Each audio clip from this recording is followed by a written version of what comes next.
সেক্ষেত্রে আমাদের টেস্ট পরীক্ষা হতে পারে এপ্রিল মেতে। আর তাইলে এইচএসসি নাকি, এইচএসসি তো আরো পিছাবে, ওইটাও 2 মাস পিছিয়ে যাবে। হ্যাঁ, এরকম বলছে যে এইচএসসি আমাদের তো জুলাই জুলাই তোমার শেষের এই দিকে যে হওয়ার কথা। অ্যাডমিশন টেস্ট ধরো যেগুলো আছে তোমাদের আগের ব্যাচে, এগুলা ধরো আহ, হচ্ছে তোমার এই যে তাড়াতাড়ি করে দিচ্ছে ডিসেম্বরের মধ্যে, অনেকে হ্যাঁ, সার্কুলার টার্কুলার কিন্তু অনেকগুলাই দিয়ে দিছে। ভাই হচ্ছে তো ডিসেম্বরে ঢাবিতে হচ্ছে, এদিকে মানে ট্রাই জার্মানিতে করতেছে আসলে নির্বাচনের আগে যদি রাবিতে। শেষ করে দেওয়া যায়। জি ভাইয়া। কারণ আর নির্বাচন একবার আমাদের হইলে তখন আর এই টেস্ট নিতে তখন দেখা যাবে আরো 2-3 মাস লাগে যাবে। দেশটা একটা কন্ট্রোলে আনতে নির্বাচনের সময় তো যা হবে বুঝাই তো যাচ্ছে এখনই। এটা ঝামেলা তো তো হবেই। আমাদেরকে বলছিল যে মানে জুলাইয়ের শেষের দিকে আমাদের এইচএসসি হওয়ার সম্ভাবনা বেশি। সেখানে বলতেছে আরো 2 মাস পিছনে, তার মানে সেপ্টেম্বরের দিকে। আচ্ছা, প্যারা নাই, আমরা শুরু করি। দেখো, আচ্ছা। আজকে যে জিনিসটা আমরা দেখবো, আজকের জিনিসটা হচ্ছে অনেকটা চ্যাপ্টার 3 এর সাথে রিলেটেড। এখানে জারণ বিজারণ রিলেটেড জিনিসপাতি আসবে, আর একটা টাইপের ম্যাথ দেখবো। সো দেখো, এখানে বলছে আমরা দেখছিলাম হচ্ছে আমরা মেইনলি এই চ্যাপ্টারে দেখতেছি হচ্ছে তড়িৎ বিশ্লেষ্য পদার্থগুলো নিয়ে কাজ। তড়িৎ বিশ্লেষ্য পদার্থ হচ্ছে দুই ধরনের। একটা হইতে পারে হচ্ছে গলিত, আর একটা হইতে পারে যারা হচ্ছে জলীয় দ্রবণে থাকে। মানে তড়িৎ বিশ্লেষ্য পদার্থ কারা? যারা হচ্ছে এই যে জারণ বিজারণের মাধ্যমে, যারা ধরো অ্যানায়ন ক্যাটায়ন তৈরি করে, ইলেকট্রন আদান প্রদান হয়, এভাবে হচ্ছে তারা তড়িৎ থেকে প্রবাহিত করে। মানে এখানে ইলেকট্রন আদান প্রদানের মাধ্যমে মেইনলি তড়িৎ প্রবাহিত হয়। এরা এখন এটা হচ্ছে পারে দুই ভাবে হইতে পারে। একটা হচ্ছে গলিত অবস্থায়, মানে তুমি কোনো ধাতু বা যৌগের ওদেরকে গলিত অবস্থায় হচ্ছে ওদের ইয়াটা নিলা। আরেকটা হইতে পারে ওদেরকে তুমি হচ্ছে পানির সাথে মিক্স করলা, জলীয় দ্রবণ তৈরি করলা, ওইটার ভিতরে হচ্ছে ওরা ইয়াটা করলো। সো দুইটা কেস হইতে পারে। তো এখানে বলছে দেখো, যখন কোনো গলিত তড়িৎ বিশ্লেষ্য কোষে, মানে কোষ নিয়ে তুমি কাজ করবা, তখন যেহেতু গলিত, মানে কি যে জিনিসটা ছিল ওইটাকেই তুমি জাস্ট গলাইছো, এখানে এক্সট্রা কেউ নাই, এখানে পানি নাই।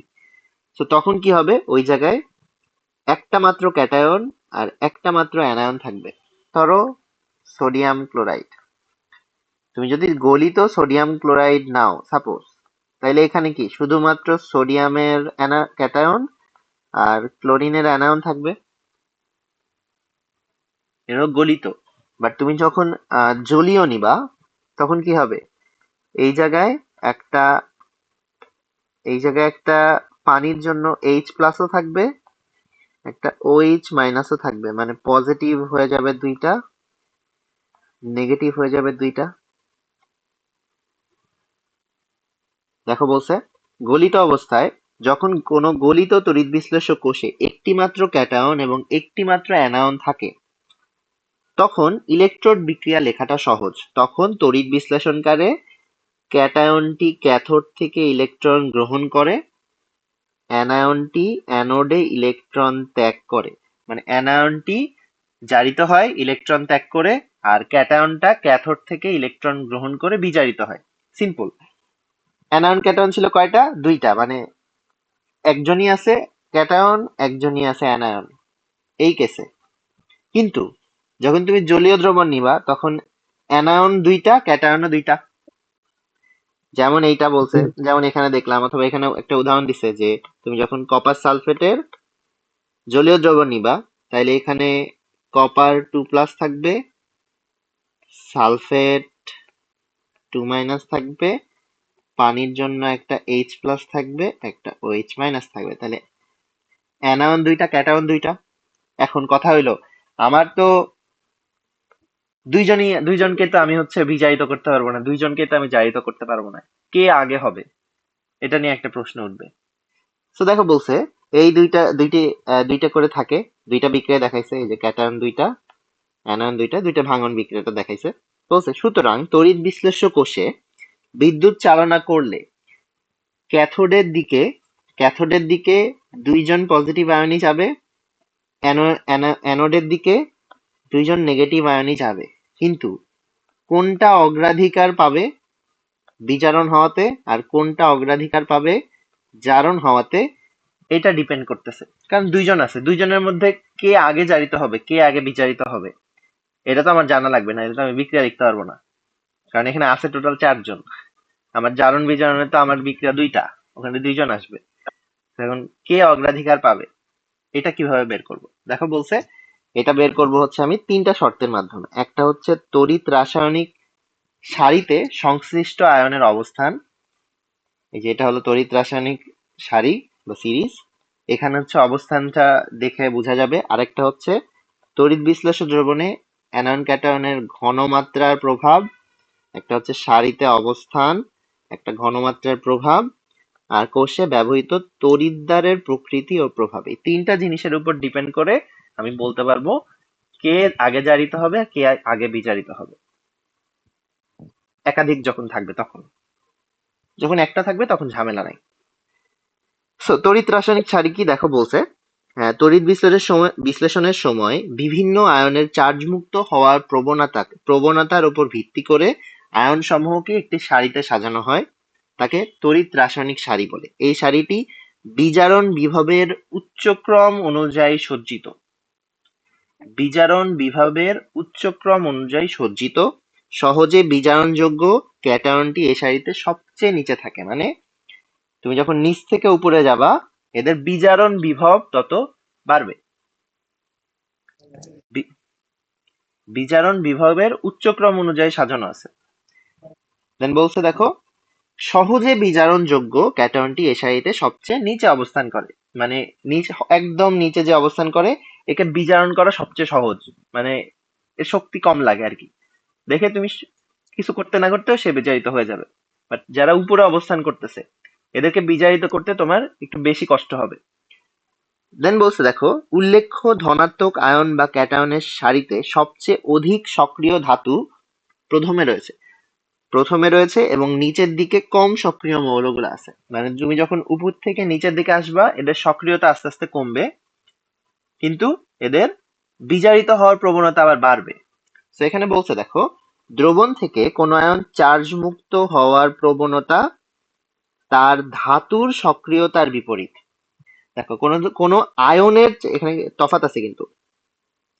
বলছে কোন আয়নের চার্জ মুক্ত হওয়ার প্রবণতা তার ধাতুর সক্রিয়তার বিপরীত। এটা পটাশিয়াম আয়ন কিন্তু ধাতুটা পটাশিয়াম, বুঝছো? আয়ন আর ধাতু ইয়ে হওয়া যাবে না ভাই কিন্তু। এটা একটু ধাত আরেকবার ভাইয়া। এখানে যেটা বলছে,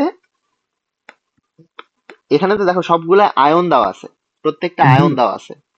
জি। এখানে বলতেছে যে তুমি যখন উপর থেকে নিচে আসবা,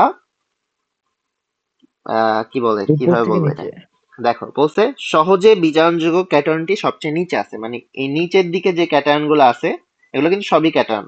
আগে ক্যাটায়ন সহজে দেখো, বিচারিত হবে। এটা সহজে বিজারিত হবে। আবার তুমি জারণের জি। ক্ষেত্রে দেখলে এই নিচের গুলা সহজে জারিত হবে, এরকম আর কি। এখানে লেখা আছে দেখো আহ ক্যাথোডে চার্জমুক্ত হওয়ার প্রবণতা নিচের দিকের আয়নের ক্রমান্বয়ে বাড়ছে, অ্যানোডে চার্জমুক্ত হওয়ার নিচের দিকের আয়নের ক্রমান্বয়ে বাড়ছে। তো দেখো এগুলো হচ্ছে অ্যানায়ন, এগুলো হচ্ছে ক্যাথায়ন। নিচের দিকে তুমি যত যাবা তত চার্জ মুক্ত হওয়ার প্রবণতা বাড়বে দুইটার ক্ষেত্রেই। চার্জ মুক্ত হওয়ার প্রবণতা যার যত বাড়বে সে আগে যে হচ্ছে ইয়াটা করবে। কিন্তু এখানে আরেকটা কথা লিখছে যে উপরে যারা আছে এদের ধাতুগুলা বেশি সক্রিয়। মানে ধরো পটাশিয়াম আয়নটার ধাতুকে, পটাশিয়াম এর ধাতু হচ্ছে ক্যালসিয়াম। এই যে পটাশিয়ামটা ক্যালসিয়ামের থেকে বেশি সক্রিয় ধাতুটা, এটা এখানে বলতেছে। সো ধাতুর সক্রিয়তা আর আয়নের চার্জ মুক্ত হওয়ার প্রবণতা একজন আরেকজনের বিপরীত, এটা বলতে চাইছে এখানে। আমরা হচ্ছে যদি এই সারিটা ফলো করি না তেমন, আমরা হচ্ছে এইটা ফলো করি। পরে হচ্ছে ধাতুর একটা সক্রিয়তা সিরিজ আছে, এইটা দেখে আমরা কার জারণ হবে কার বিজারণ হবে এইটা ইয়া করি। এটা আমরা তেমন ফলো করি না। মানে একটা একটা মনে রাখলেই হয় আর কি, এটা মনে রাখা লাগে। অনেক সময় দিয়ে দেয় না যে কার জারণ হবে কার বিজারণ হবে, তখন এই সিরিয়ালটা মোটামুটি মনে রেখে দেন তোমাকে তোমাকে হচ্ছে ইয়া করতে হয় কার জারণ হবে কার বিজারণ হবে। সেখানে দেখো আরো বলছে, একটা উদাহরণ দিছে যে কোন তড়িৎ বিশ্লেষ্য দ্রবণে সোডিয়াম পটাশিয়াম আয়ন উপস্থিত থাকলে, দেখো সোডিয়াম কোথায়, সোডিয়াম হচ্ছে এইটা, পটাশিয়াম, এই দুইটা বলছে। সোডিয়াম পটাশিয়াম উপস্থিত থাকলে তড়িৎ বিশ্লেষণের সময় প্রথমে সোডিয়াম ক্যাথোড থেকে ইলেকট্রন, দেখো সোডিয়াম নিচে আছে পটাশিয়ামের, সো প্রথমে সোডিয়াম ক্যাথোড থেকে ইলেকট্রন গ্রহণ করে চার্জ মুক্ত হবে। সোডিয়াম গুলা সব চার্জমুক্ত হওয়ার পরে তারপরে বাকি যেগুলা থাকবে ওগুলা পটাশিয়াম ইয়া করবে। মানে আগে সবগুলা সোডিয়াম প্রায়োরিটি পাবে, যেহেতু সে নিচে অবস্থান করতেছে, তার চার্জ জি মুক্ত হওয়ার প্রবণতা বেশি। তো আগে সোডিয়াম যে ইলেকট্রন গ্রহণ করবে, মানে বিজারিত হবে, সবগুলা সোডিয়াম বিজারিত হওয়ার পরে তারপরে পটাশিয়াম সেই সুযোগটা পাবে বিজারিত হওয়ার। বুঝতে পারছো? জি ভাই। সেম ভাবে দেখো বলছে ক্লোরিন আর আয়োডিন। ধরো এই যে ক্লোরিন, আয়োডিন, এর ক্ষেত্রে প্রথমে আয়োডিন নিচে আছে, যেহেতু প্রথমে আয়োডিন অ্যানোডে ইলেকট্রন ত্যাগ করবে, মানে প্রথমে আয়োডিন জারিত হবে ইলেকট্রন দিয়ে। সবগুলা আয়োডিন জারিত হওয়ার পরে তারপরে ক্লোরিন চার্জ মুক্ত হওয়ার সুযোগ পাবে। এটা বুঝাইতে চাইছে এখানে। বুঝছো? মানে জি যারা ভাই। নিচে অবস্থান করবে, ধরো দুইটা ক্যাটায়ন আছে, এখানে দেখবো যে ক্যাটায়নটা নিচে অবস্থান করবে সে আগে বিজারিত হবে। সেম ভাবে অ্যানায়ন, দুইটা অ্যানায়ন থাকলে যে অ্যানায়নটা নিচে থাকবে সে আগে জারিত হবে, দেন ওইটার পরে অন্যটা হবে। এটা এই সিরিজ দিয়ে বোঝাচ্ছে। সেকেন্ড পয়েন্ট ছিল অ্যানায়ন আর ক্যাটায়নের ঘনমাত্রার প্রভাবের উপর ডিপেন্ড করে। তো বলছে দেখো, আবার তড়িৎ রাসায়নিক সারিতে কোনো আয়নের অবস্থানের অগ্রাধিকারের চেয়েও ওই আয়নের ঘনমাত্রার প্রভাব বেশি কার্যকরী হয়। যেমন এখানে বলছে 0.5 মোলার সোডিয়াম ক্লোরাইডের জলীয় দ্রবণে, সোডিয়াম ক্লোরাইডের জলীয় দ্রবণ মানে এখানে সোডিয়াম প্লাস আছে, এইচ প্লাস আছে, ক্লোরিন মাইনাস আছে, ওএইচ মাইনাস আছে। বলছে ওএইচ এর ঘনমাত্রা, ওএইচ এর ঘনমাত্রা হচ্ছে 10⁻⁻7 মোল পার লিটার, মোল পার লিটার। আর ক্লোরিনের ঘনমাত্রা হচ্ছে 0.1 মোল পার লিটার। এখন দেখো অ্যানায়ন দুইটার দিকে খেয়াল করো, কে কে আছে? ক্লোরিন আর ওইচ। নিচে কে আছে? ওইচ। তাহলে ওই। ওইচ টা আগে জারিত হওয়ার কথা, জি। কিন্তু ওইচ এর সাকসেসফুলি। ঘনমাত্রা আবার কম, ক্লোরিনের ঘনমাত্রা আবার বেশি। সেজন্য এখানে দেখো ক্লোরিনের ঘনমাত্রা এর চেয়ে এত গুণ বেশি হওয়ায় এখানে দেখো বলছে তা তড়িৎ রাসায়নিক সারিতে এর অবস্থান নিচে হওয়া সত্ত্বেও আগে আগে চার্জমুক্ত হওয়া উচিত, কিন্তু ঘনমাত্রা বেশি থাকার কারণে ক্লোরিন আগে চার্জমুক্ত হবে, কারণ ক্লোরিনের ঘনমাত্রা অনেক বেশি, 10⁶ গুণ বেশি। সেজন্য ওই সারিতে নিচে থাকা সত্ত্বেও এখানে আগে ক্লোরিনই প্রাধান্য পাচ্ছে, কারণ তার ঘনমাত্রা বেশি। সেম ভাবে আরেকটা উদাহরণ দিছে লেড ক্লোরাইডের জলীয় দ্রবণে লেড 2+ আর H3O+, H3O+ আর লেড এই দুটার, এখানে নিচে আছে H3O+, কিন্তু ঘনমাত্রা দিয়ে দিচ্ছে দেখো H3 ঘনমাত্রা বেশি থাকায়। আচ্ছা, এটা উদাহরণটা কোথায় দিছে?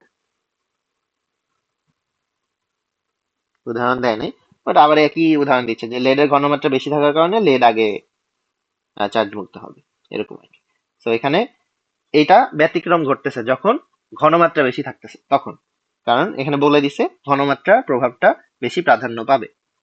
থার্ড পয়েন্ট ছিল এখানে যে তড়িৎদ্বারের প্রকৃতি এবং তড়িৎদ্বারের প্রভাবের উপর ডিপেন্ড করবে। এটা অনেকটা মনে রাখার মতো, মানে তড়িৎদ্বার চেঞ্জ করলে অনেক সময় বিক্রিয়াটা চেঞ্জ হয়ে যাবে। যেমন এখানে বলছে সোডিয়াম ক্লোরাইডের জলীয় দ্রবণে যখন তুমি প্ল্যাটিনাম তড়িৎদ্বার ইউজ করবা, তখন আমার এখানে বলছে অগ্রাধিকার মতে হাইড্রোজেন আয়ন। দেখো হাইড্রোজেন আর সোডিয়াম ছিল, সোডিয়াম আর হাইড্রোজেন কোথায়?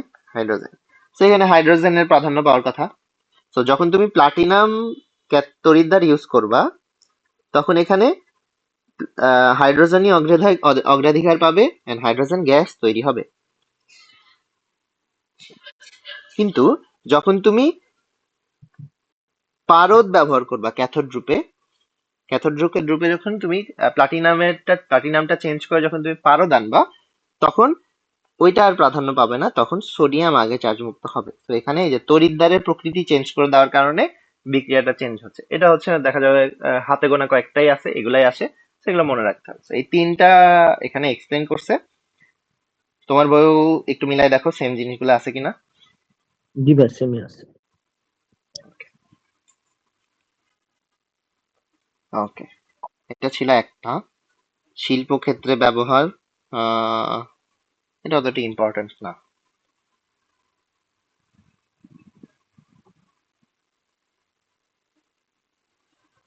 এবার যেটা দেখবো সেটা হচ্ছে ধাতুর সক্রিয়তা সিরিজ, যেটা মেইনলি আমরা মনে রাখবো। তো এখানে কি এক্সপ্লেন করছে দেখি আগে। উম,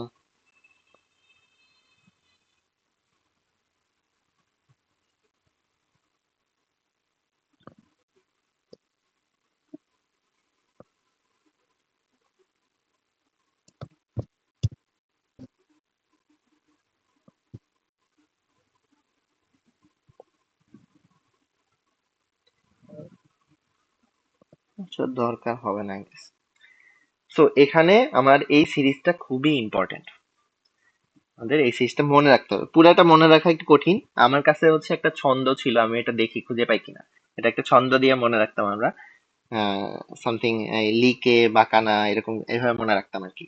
এই যে লিথিয়াম কে লিকে বাকানা, ম্যাগনেসিয়াম এল ম্যাগনেসিয়াম, কিছু একটা ছন্দ দিয়ে এটা মনে রাখতাম। বাট এগুলো সবগুলা লাগে না আর কি, অনেক কিছু আসে না।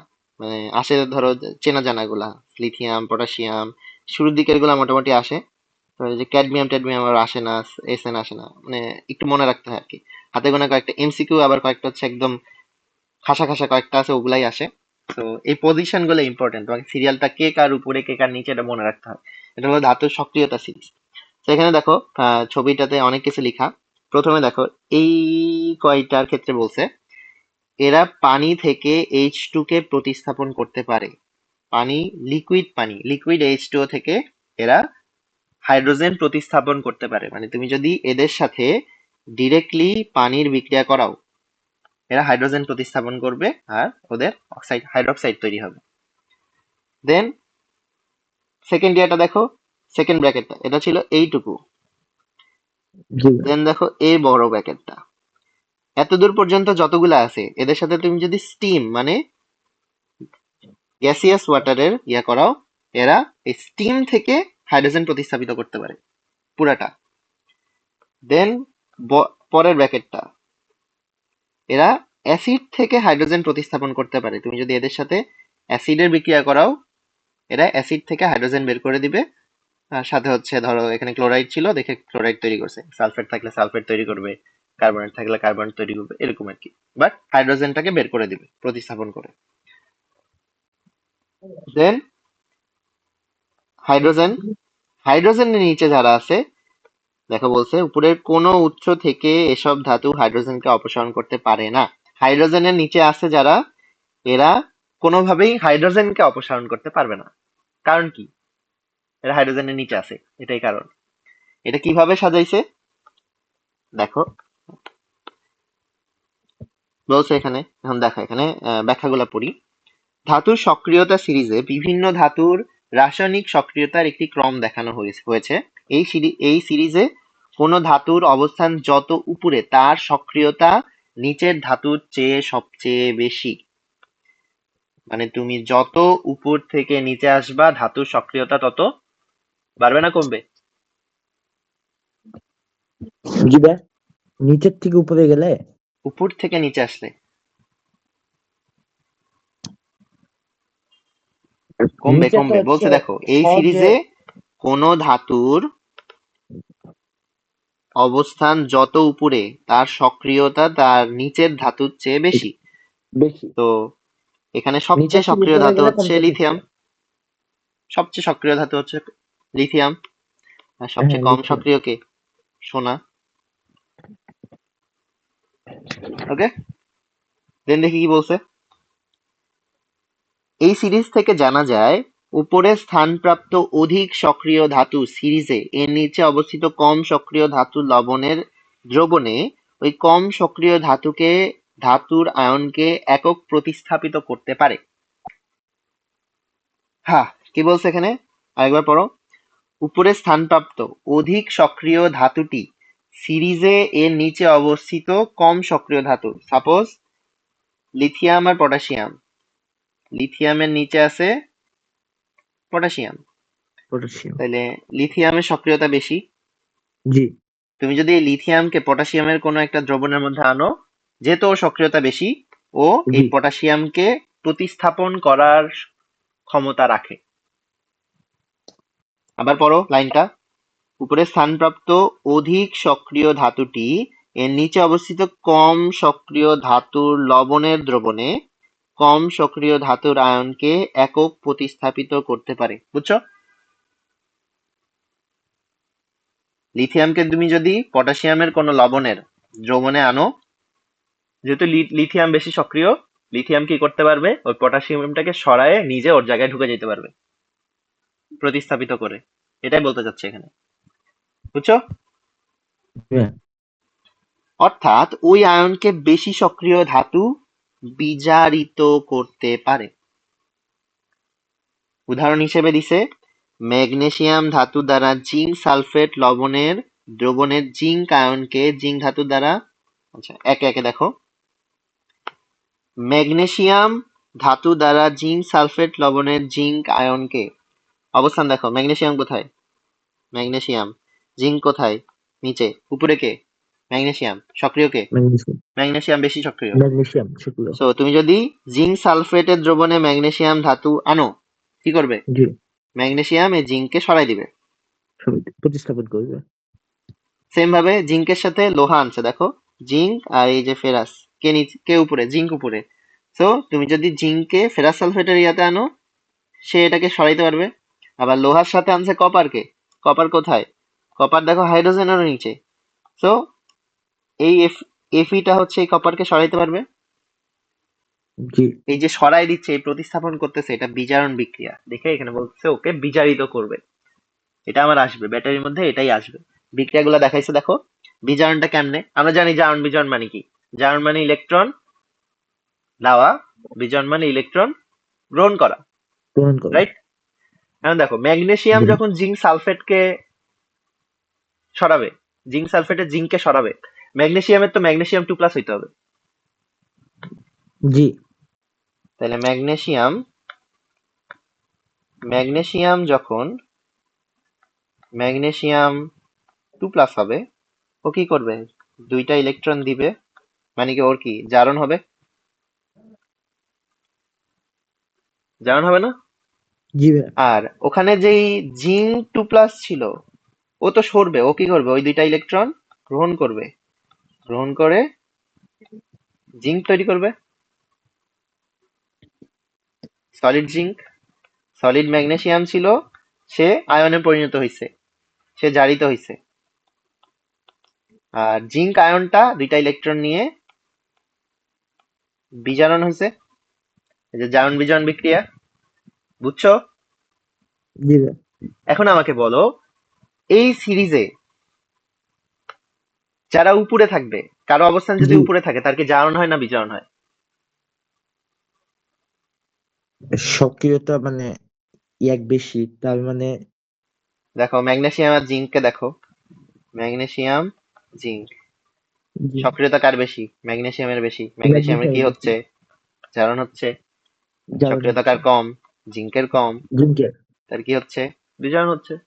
বিজারণ সিম্পল। হচ্ছে। সক্রিয়তা যার বেশি তার জারণ হবে, সক্রিয়তা যার জারণ হবে। কম তার বিজারণ হবে। তোমাকে এখান থেকে যে কোনো দুইটা তুলে দিবে, ধরো ও আর ও। কিভাবে বুঝবো কার জারণ, যে উপরে আছে তার জারণ, যে নিচে আছে তার বিজারণ।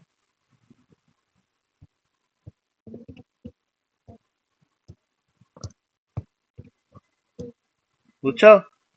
জি ভাই। সক্রিয়তা যার বেশি তাই জারণ করবে, সক্রিয়তা কম তাই বিজারণ করবে। আগাই। আবার কি বলছে দেখি, এখানে ওই বিক্রিয়াগুলো দেখাইছে দেখো। এই যে জিঙ্ক 2+, এটা ভেঙে হচ্ছে যে জিঙ্ক আয়ন ছিল এর ভিতরে, দেন দুইটা বিক্রিয়াকে কম্বাইন করছে, কম্বাইন করে দেখো এই যে ম্যাগনেসিয়াম যেটা ছিল ম্যাগনেসিয়াম 2+ তৈরি করছে, জিঙ্ক দুইটা ইলেকট্রন নিয়ে জিঙ্ক তৈরি করছে, জারণ বিজারণ বিক্রিয়া একসাথে লিখছে এখানে। দেন টোটাল বিক্রিয়াটাতে এই আয়ন গুলা দিয়ে দিছে, জিঙ্ক সালফেট আর এখানে ম্যাগনেসিয়ামে ম্যাগনেসিয়াম সালফেট, এই যে প্রতিস্থাপিত হয়েছে, এটা দেখাইছে। সেম ভাবে ফেরাস আর জিঙ্কের ক্ষেত্রেও দেখাইছে। এই বিক্রিয়াটাই জারণ বিজারণ বিক্রিয়া আমরা একসাথে দেখাইতাম না, জি ভাই। একসাথে যোগ করে দেখাইছে, দেন ওইটাকে আয়ন গুলা দিছে, যেগুলো আয়ন ছিল ওগুলাকে যৌগ আকারে দেখায় পুরো বিক্রিয়াটা সম্পন্ন করছে, এখানে ওইটা দেখাইছে। দেন বলছে কি দেখো, ধাতু সক্রিয়তা সিরিজ থেকে সবল বিজারক এবং দুর্বল বিজারক চিহ্নিত করা যায়। সিরিজের উপরে অবস্থিত ধাতু সবল বিজারক। সবল বিজারক কারা, যারা নিজে জারিত হয় অন্যকে বিজারিত করে। এই সিরিজে যারা উপরে আছে তারা তো অনেক ভালো জারিত হয়, কারণ তাদের সক্রিয়তা বেশি, রাইট? এদের সক্রিয়তা বেশি, তুমি ওদেরকে যেখানেই রাখো তারা জারিত হচ্ছে। মানে কি এরা সবল জারক নাকি? না, এটা সবল বিজারক, কারণ নিজে জারিত হইলে অন্যকে বিজারিত করে, and এদের নাম তখন হবে বিজারক। সেজন্য বলছে উপরে অবস্থিত এরা সবল বিজারক, কিন্তু সবল বিজারক যারা ওরা কি দুর্বল জারক, এটাই বলছে। আবার নিচে অবস্থিত এরা দুর্বল বিজারক কিন্তু সবল জারক, বুঝছো? উপরে যারা আছে এরা তো অনেক এরা তো জারণ বিক্রিয়া মেনলি অংশগ্রহণ করে, তো এদের জারণ বিক্রিয়া ভালো। কারণ যারা নিজে জারিত হয় এবং অন্যকে বিজারিত করে অনেক ভালোভাবে, তারা কি সবল বিজারক।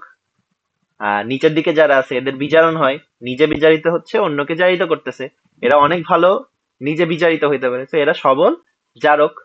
এরা অন্যকে অনেক ভালো জারিত করে আর নিজে বিজারিত হয়ে যায়, এটা এখানে বলতে চাইছে। 4 নম্বরে বলছে দেখো, সক্রিয়তা সিরিজের কোষে ক্যাথোড এবং অ্যানোড নির্ধারণে ভূমিকা রাখে, এটাই আমাদের লাগবে। অধিক সক্রিয় ধাতুটি অ্যানোড আর কম সক্রিয় ধাতুটি ক্যাথোড, কারণ অ্যানোডে কি হয়, জারণ হয়, আর ক্যাথোডে বিজারণ বিক্রিয়া হয়। বিজারক। তো যে বেশি সক্রিয় হবে ওখানে আমার জারণ বিক্রিয়া ঘটাইতে হবে, তো এটা আমার অ্যানোড হবে। আর যেখানে হচ্ছে যেটা কম সক্রিয় হবে ওখানে আমার বিজারণ বিক্রিয়া ঘটাইতে হবে, ওইটা আমার ক্যাথোড হবে। দেন বলছে সক্রিয়তা সিরিজে হাইড্রোজেনের উপরে যারা অবস্থান করে এরা সাধারণত অ্যাসিড যেমন লঘু অ্যাসিড থেকে বিজারিত করতে পারে, মানে অ্যাসিড থেকে হাইড্রোজেনকে প্রতিস্থাপিত বা বিজারিত করতে পারে। হাইড্রোজেনের উপরে যারা আছে, আমরা দেখলাম হাইড্রোজেনের উপরে যারা আছে এরা করতে পারে, এরা অ্যাসিড থেকে হাইড্রোজেন প্রতিস্থাপিত করতে পারে বা বিজারিত করতে পারে। দেন নিচে যারা আছে এরা পারে না, এটা এখানে বলছে। দেন বিক্রিয়া করে জারণধর্মী, এগুলো অত ঠিক হয় না। আমার এই সিরিজের মেইন পয়েন্টটা বোঝা শেষ। আমার যেটা করতে হবে এই সিরিজটা মনে রাখতে হবে। আমার কাছে একটা ছন্দ ছিল, আমি দেখি ওটা পাই কিনা, এই ছন্দটা দিয়ে এটা মনে রাখা ঠিক যায়। বাট এই সিরিয়ালটা মাথায় রাখতে হবে, এটা আমাদের সামনে লাগবে। ওকে, দেন হচ্ছে আর যেটা দেখবো, এগুলা এক্সপেরিমেন্ট দেখার মতো না। অর্ধজারণ বিক্রিয়া এগুলো আমরা আগেও দেখছি। আমরা জানি অর্ধজারণ বিক্রিয়া কি, আমরা জানি অর্ধবিজারণ বিক্রিয়া কি, দুইটাকে মিলায় আমার একটা বিক্রিয়া আসে। এগুলো তো চ্যাপ্টার 3 এরিয়া। এই যে অক্সিডেশন নাম্বার বা জারণ সংখ্যা বৃদ্ধি পায় তখন জারণ বিক্রিয়া হয়, জারণ সংখ্যা হ্রাস পায় তখন বিজারণ বিক্রিয়া হয়, এগুলাই বলছো। দেন হচ্ছে আমি দুইটাকে কম্বাইন করলে রেডক্স বিক্রিয়া পাই। এই রেডক্স বিক্রিয়া দিয়ে মেনলি হচ্ছে আমার গ্যালভানিক কোষ বা ভোল্টার কোষ তৈরি করা হয়, এটা বলছে। এগুলো আমরা সামনে ইয়া করবো। সেখানে গ্যালভানিক কোষের ব্যাপারে বলছে, গ্যালভানিক কোষ কি। সো দেখি, বলছে পূর্বের চিত্রে 4.9 কোথায়, এইটাতে। এখানে কি ছিল, কপার সালফেটের দ্রবণ ছিল, একটা জিঙ্ক সালফেটের দ্রবণ ছিল। কপার সালফেটের মধ্যে জিঙ্কের দণ্ড দিছে, জিঙ্ক সালফেটের মধ্যে কপারের দণ্ড দিছে। ওকে, বলছে পূর্বের চিত্রে জারক বিজারকের মধ্যে সংশ্লিষ্ট রেডক্স বিক্রিয়াটি এইটা ঘটেছে একই বিকারে এবং দ্রবণের মধ্যে, তাই বিদ্যুৎ উৎপন্ন করা সম্ভব হয়নি। আচ্ছা, এখানে কি করছে, কপার সালফেট একটা দ্রবণ ছিল, ওর মধ্যে জিঙ্কের একটা দণ্ড দিছে, তাহলে এখানে একটা জারণ বিজারণ বিক্রিয়া হবে। আবার জিঙ্ক সালফেটের মধ্যে কপার একটা দণ্ড দিছে, এখানে একটা জারণ বিজারণ বিক্রিয়া হবে, এটা বলতেছে। বাট এখানে কোনো ইলেকট্রনের মানে ধরো তড়িৎ প্রবাহ হয় না, এটা বলতে চাচ্ছে এখানে। দেখো বলছে একই দ্রবণের একই বিকারে একই দ্রবণের মাধ্যমে হয়েছে, তাই এই ক্ষেত্রে বিদ্যুৎ উৎপন্ন করা সম্ভব হয় নাই। কিন্তু রেডক্স বিক্রিয়ার দুইটি অর্ধ বিক্রিয়াকে পৃথক পাত্রে সংঘটিত করে বাহ্যিক পরিবাহী দ্বারা তার যুক্ত করলে, রেডক্স বিক্রিয়ার দুইটি অর্ধ বিক্রিয়াকে পৃথক পাত্রে সংঘটিত করে মানে একটা পাত্রে জারণ আর একটা পাত্রে বিজারণ ঘটবে, আর তুমি কি করবা, এদেরকে কিছু একটা দিয়ে কানেক্ট করে দিবা, এটা বলতে চাচ্ছে। বাহ্যিক পরিবাহী দ্বারা সংযুক্ত করলে তখন পরিবাহীর মাধ্যমে ইলেকট্রন প্রবাহ থেকে দিকে ঘটবে, মানে ইলেকট্রন প্রবাহ হবে। মানে বলতে চাচ্ছে ধরো এই পাত্রটাতে জারণ হয়েছে, মানে এখানে সবাই ইলেকট্রন দিছে। এই পাত্রটাতে বিজারণ হয়েছে, মানে এখানে সবার ইলেকট্রন দরকার হবে। তুমি যদি এদেরকে কিছু একটা দিয়ে কানেক্ট করে দাও বা সার্কিটটা পূরণ করো, কি হবে, এই ইলেকট্রন গুলা ট্রান্সফার হয়ে এদিকে আসবে, দিয়ে এরা নিবে। এটা বলতে চাচ্ছে যে তখন কি হবে, ইলেকট্রনগুলা বিজারক থেকে, মানে যেখানে জারণ হবে ওইটা থেকে জারকের দিকে, মানে যেখানে বিজারণ হবে তার দিকে যাইতে থাকবে। এরূপে ইলেকট্রন প্রবাহই গ্যালভানিক কোষে শক্তিতে বিদ্যুৎ শক্তি রূপান্তর করা হয়। এটাই হচ্ছে আমার গ্যালভানিক কোষে বিদ্যুৎ তৈরির হচ্ছে মূল কনসেপ্টটা, এটা বলতে জি চাচ্ছি। ভাই, জি। বুঝছো, মানে আলাদা আলাদা পাত্রে করে এদেরকে কানেক্ট করে দিছে। তো আমার একটা পাত্রে ইলেকট্রন, সবাই ইলেকট্রন দিচ্ছে, আর একটা পাত্রে সবার ইলেকট্রন লাগবে, আমি যখন এদেরকে কানেক্ট করে দিচ্ছি ইলেকট্রন গুলো ওই পাত্র থেকে এই পাত্রে চলে আসছে। এটাই বুঝাইছে গ্যালভানিক কোষ এই কনসেপ্টের উপরই তৈরি করছে। ওকে, দেন বলছে জারণ এবং বিজারণ অর্ধকোষ।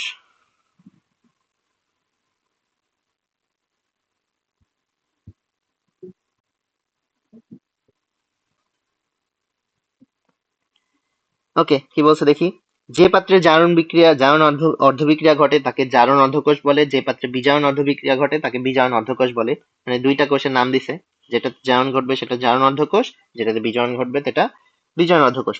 প্রতিটি অর্ধকোষের তড়িৎদ্বার রূপে একটি ধাতব দণ্ডকে ওই ধাতুর লবণের দ্রবণ এবং তড়িৎ বিশ্লেষ্য ডুবিয়ে রাখা হয়। আচ্ছা, কি করছে এখানে বলছে, দুইটা আলাদা আলাদা যে কোষ থাকে ওইটার সেটআপটা কেমন।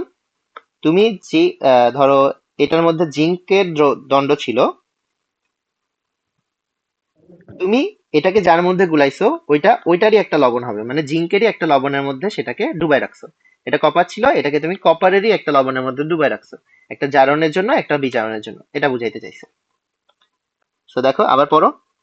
প্রতিটি অর্ধকোষের তড়িৎদ্বার রূপে ধাতব দণ্ডটি ওই ধাতুর লবণের দ্রবণ বা তড়িৎ বিশ্লেষ্যে ডুবিয়ে রাখা হয়। দুইটি অর্ধকোষকে লবণ সেতু দ্বারা যুক্ত করা হয়। লবণ সেতু বলে একটা জিনিস আছে, এটা দিয়ে দুইজনকে কানেক্ট করে দেওয়া হবে। লবণ সেতুর কি, লবণ সেতু হচ্ছে পটাশিয়াম ক্লোরাইড অথবা পটাশিয়াম নাইট্রেট বা এগুলা এর 0.1 মোলার ঘনমাত্রার দ্রবণ ভর্তি উল্টানো ইউ আকৃতির একটা কাঁচনল। তো এইখানে দেখলে বুঝবা, এখানে একটা জিঙ্ক দণ্ড ছিল, এখানে জিঙ্ক সালফেট নিচে দেখো, জিঙ্ক 2+, SO4 2-। এখানে একটা কপার দণ্ড ছিল, এখানে কপারের সালফেট নিচে দেখো, কপার 2+, প্রথমে যেটা বলছি। দেন এখানে হচ্ছে একটা লবণ সেতু নিচে, লবণ সেতুতে বলছিল কি কি নেওয়া যায়, বিভিন্ন ইয়া থাকে। এখানে নিচে হচ্ছে পটাশিয়াম নাইট্রেট। তো দেখো এখানে হচ্ছে একটা পটাশিয়াম প্লাস আয়ন আর NO3 আয়ন দিয়ে দেখাইছে, এটা হলো লবণ সেতু, ইউ আকৃতির একটা নল যার ভিতরে এই লবণগুলার 0.1 মোলার দ্রবণ থাকে। এটা হচ্ছে ব্রিজটাকে কানেক্ট করে, এটাকে বলা হচ্ছে লবণ সেতু, এটারও কাজ আছে। দেন কি করছে দেখো, এই তড়িৎদ্বার দুইটাকে একটা তার দিয়ে হচ্ছে কানেক্ট করা, তড়িৎদ্বার দুইটাকে একটা তার দিয়ে কানেক্ট করছে, মাঝখানে একটা ভোল্ট মিটার দিছে যেন হচ্ছে ভোল্টেজটা মাপতে পারে, এটাই। তো দেখো লবণ সেতুর এখানে বৈশিষ্ট্য বলছে, লবণ সেতুতে ব্যবহৃত তড়িৎ বিশ্লেষের ক্যাটায়ন এবং অ্যানায়নের গতিবেগ প্রায় সমান হয়ে থাকে।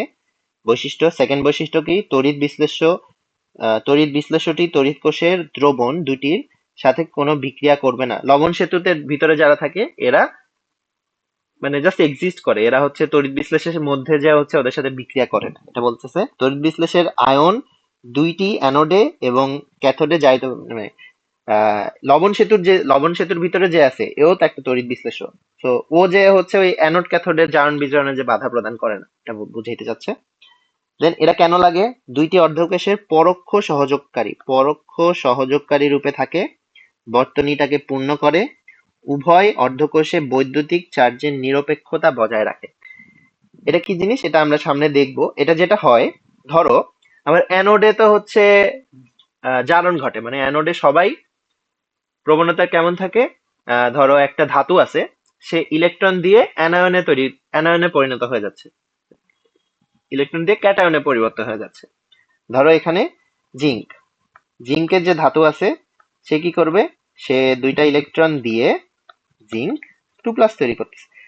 তাইলে একটা সময় যে সবাই যদি এভাবে 2+ তৈরি হইতে থাকে, ওর পরিমাণটা কমে যাবে না? জিঙ্ক যদি সবই 2+ তৈরি হইতে থাকে, জিঙ্কের পরিমাণ তো আস্তে আস্তে কমে যাচ্ছে, তাহলে বিক্রিয়া এক সময় তো থেমে যাবে। এই লবণ সেতুটা এই ব্যালেন্সটাকে মানে ব্যালেন্সটাকে ইয়া করে, যখন জিঙ্ক কমে যাবে তখন সে একটু পজিটিভ আয়ন দিবে, দিয়ে হচ্ছে জিঙ্কের ব্যালেন্সটা ইয়া করে দিবে। অন্যদিকে আবার সবাই ওইদিকে ক্যাথোডে যারা আছে এরা তো ইলেকট্রন নিবে। ওরা যদি সবাই ইলেকট্রন নিয়ে নিয়ে ধাতুতে পরিণত হয়, তাহলে ওখানে তো হচ্ছে আমার অ্যানায়নের পরিমাণগুলো কমে যাবে। তো ওকেও আমার কিছু অ্যানায়ন দিতে হবে। তখন হচ্ছে এই লবণ সেতুটা ওকে কিছু অ্যানায়ন সাপ্লাই দিয়ে তোমার এই যে ভারসাম্যটা, নিরপেক্ষতাটাকে বজায় রাখবে, এটা বলতেছে। পদ্ধতি আমার আপাতত লাগবে না। এটা হচ্ছে আমার গ্যালভানিক কোষের সেট আপ। গ্যালভানিক কোষ দেখতে এরকম। এগুলা নিয়ে আমরা আরো দেখবো, বাট আজকে আমাদের মেইন নিয়ে হচ্ছে ম্যাথ। আমরা হচ্ছে একটা ম্যাথ করবো, তড়িৎ বিভবের একটা ম্যাথ করবো।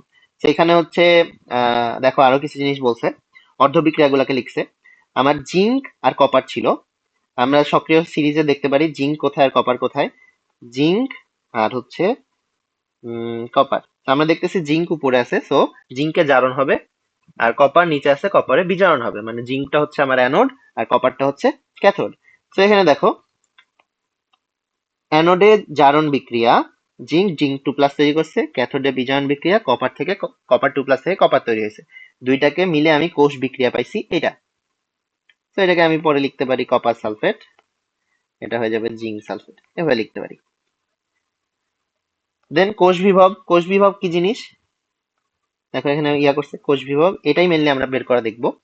বলছে কোষে অ্যানোডের জারণ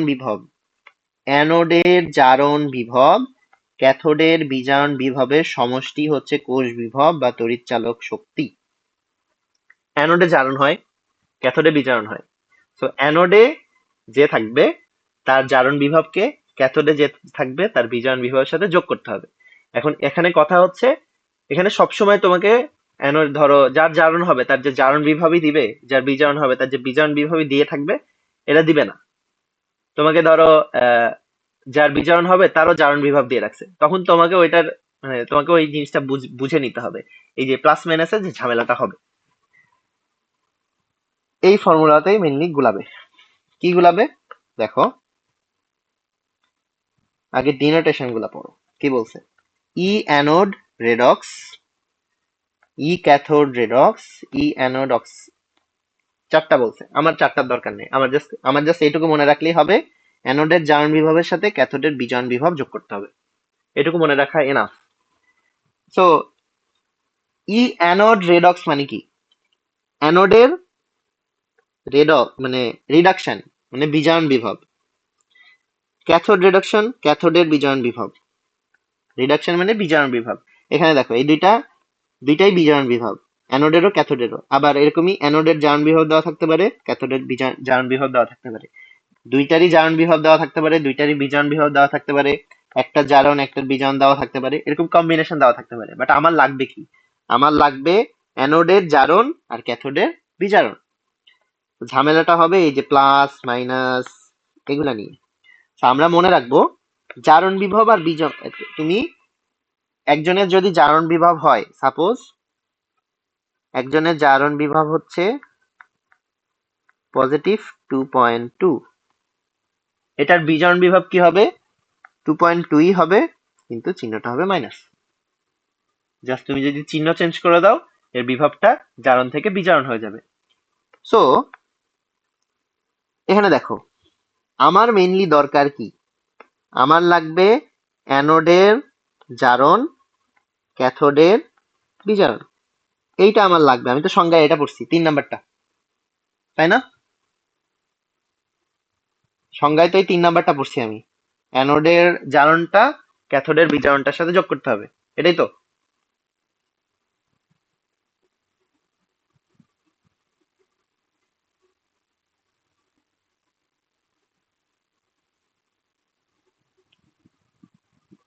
হ্যালো, হ্যালো। শুনতে পাচ্ছ? কথা বলতেছিলাম তো। না আমি তো শুনি নাই, মাত্র শুনতে পেলাম। আচ্ছা আচ্ছা। আমার সংজ্ঞায় তো এটাই বলছে যে অ্যানোডের জারণ বিভবটাকে ক্যাথোডের বিজারণ বিভবের সাথে যোগ করতে হবে, মানে 3 নাম্বারটা। কিন্তু এই জি। সামনের দুইটা কি? আবার দেখো কিছুই না, 3 নাম্বারটার সাথে কম্পেয়ার করবা খালি। দেখো এইটা আর এটা সেম, কিন্তু দেখো আমার ক্যাথোডের কি লাগবে? রিডাকশনটা লাগবে, মানে বিজারণটা লাগবে, কিন্তু এখানে ক্যাথোডেরও জারণ বিভবটা দেওয়া দেখে এই চিহ্নটা হয়ে গেছে মাইনাস, কারণ বিজারণ বিভবকে জারণ বানাইতে হইলে একটা মাইনাস দিয়ে মাইনাস করতে হয়, জাস্ট চিহ্ন চেঞ্জ করে দিলে হয়ে যাবে। আবার প্রথমটার সাথে 3 নাম্বারটা তুলনা করো। দেখো আমার আমার ক্যাথোডের রিডাকশন লাগবে, ক্যাথোডের রিডাকশনই আছে, দেখো ক্যাথোডের রিডাকশনই আছে, কিন্তু অ্যানোডের আমার অক্সিডেশন লাগবে, তো এখানে রিডাকশন দিছে। সো আমি অক্সিডেশন বানাইতে হলে কি করব, চিহ্ন চেঞ্জ করে দিব, এটাই করছে। সো আমরা এত ঝামেলায় এত ফর্মুলা আমরা মনেই রাখবো না, আমরা জাস্ট মনে রাখবো 3 নাম্বারটা, অ্যানোডের জারণ, এই যে অ্যানোডের জারণ বিভব আর ক্যাথোডের বিজারণ বিভব। আমাকে যদি অন্য কিছু দেওয়া থাকে আমি ওগুলাকে চেঞ্জ করে জারণ বিভব আর এটার বিজারণ বিভব বানিয়ে নিব, বিজারণ নিয়ে যোগ বিভব। করব। বুঝছো? তুমি আগে নিজের জি মতো ভাই। করে চেঞ্জ করে একটা ফর্মুলায় বসানোটা বেশি ইজিয়ার, 3টা ফর্মুলা মনে না রেখে। তো আমরা যখন অঙ্ক করবো তখন দেখবা। তো দেখো এখানে বিয়োগ টিয়োগ অনেক কিছু করছে, আমরা অত কিছুতে যাব না। তো এই রিলেটেড ম্যাথ দেখি কয়েকটা, তাইলে বুঝতে পারবো। আর কিছু দেখানোর আছে কিনা দেখি, সেগুলো দেখি। তো এই যে ব্যাটারির যে জিনিসগুলো আমরা সামনে দেখবো, এগুলাকে হচ্ছে আবার লেখার কিছু নিয়ম আছে, ওই নিয়মগুলোর ব্যাপারে এখানে বলছে।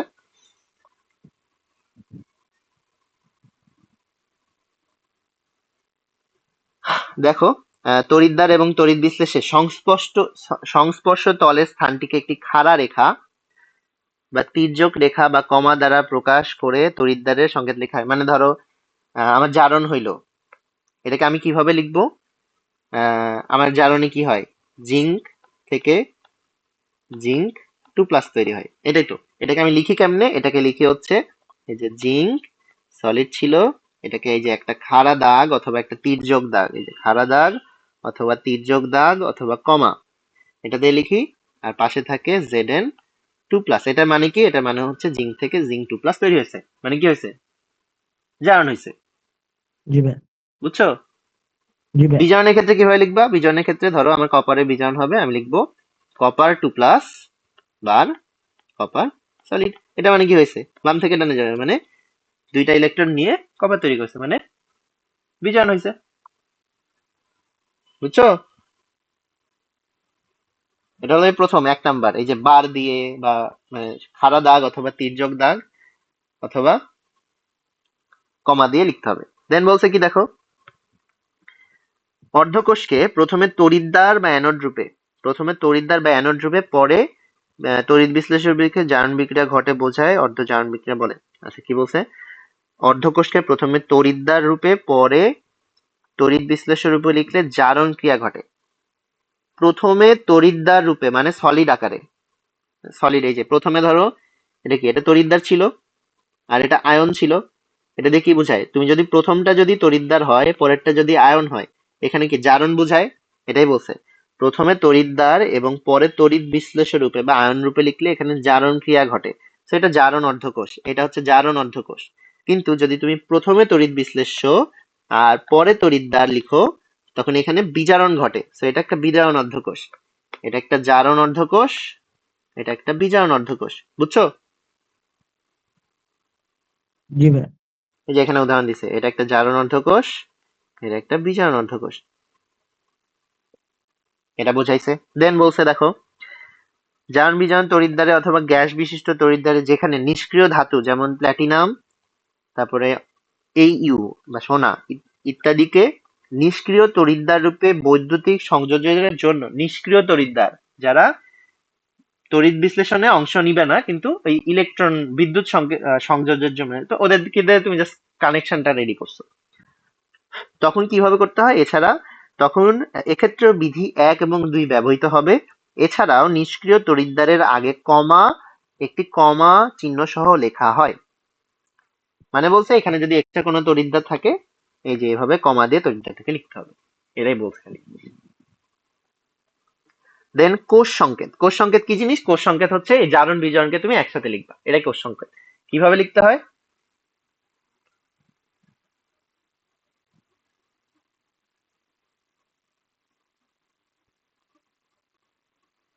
হ্যালো।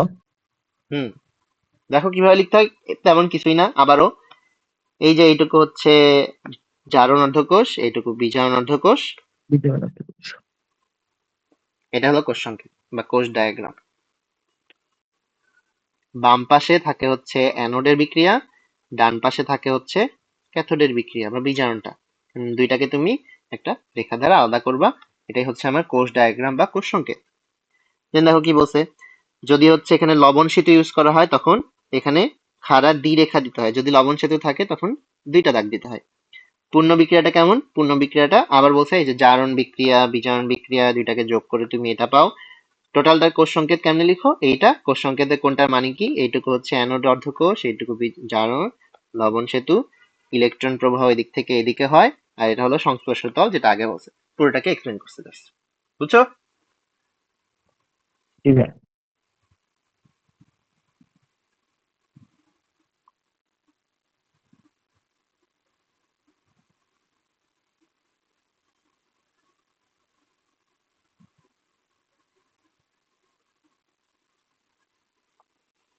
ওকে, দেখো দেখো এখন যেগুলো আছে এগুলো খুবই সিম্পল সিম্পল জিনিস বলছে। এইটা আর এইটা, কপার আর ফেরাস, এই দুইজনের ইলেকট্রোড সমন্বয় তড়িৎ কোষ ডায়াগ্রাম এবং বিক্রিয়া দেখো। দেখো এটা কি জারণ না বিজারণ? দুইটারই জারণ দেখানো আছে। তাহলে এখন কথা হলো কে জারিত হবে কে বিজারিত হবে। এফি ফেরাস আর দেখো কপার। দুইটারই তো সলিড থেকে 2+ তৈরি হচ্ছে, মানে দুইজনই ইলেকট্রন, এখানে যেটা দেখাইছে এটা দুইজনের জারণ দেখানো আছে। তো জি তোমাকে জারণ তো হবে আমার একজনের, বিজারণ হবে একজনের। কে?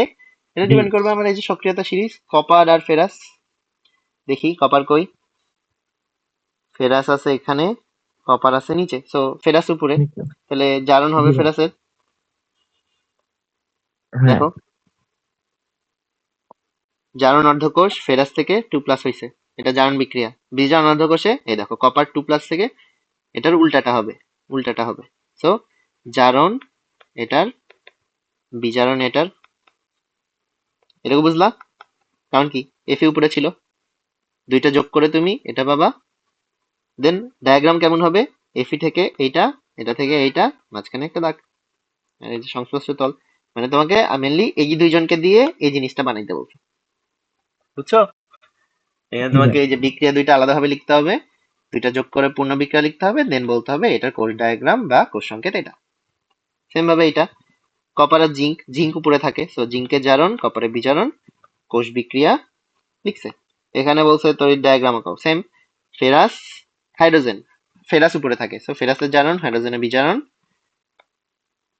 ডায়াগ্রাম আঁকাইছে, বুঝছো? সবগুলা সেমই। এভাবেই তোমার জি ভাই। ডায়াগ্রাম চাইছে, কোষ ডায়াগ্রাম গুলা চাইছে, কোষ ডায়াগ্রাম গুলা চাইছে। আমরা এখন যেটা দেখবো এটা হচ্ছে এখন এই যে কোষ বিভাবের যে ইয়াটা দেখলাম ওইটা, এটা রিলেটেড দুইটা অঙ্ক আছে। একটা হচ্ছে সিম্পল, যেটাতে জাস্ট যোগ বিয়োগ করলে হয়, আরেকটাতে একটু চেঞ্জ আছে, ওইটা আমরা হচ্ছে আবার দেখি কালকে পড়াইলে কালকে দেখাবো ওইটা। আচ্ছা। তো আজকে যেটা দেখবো ওইটা দেখি। উম কই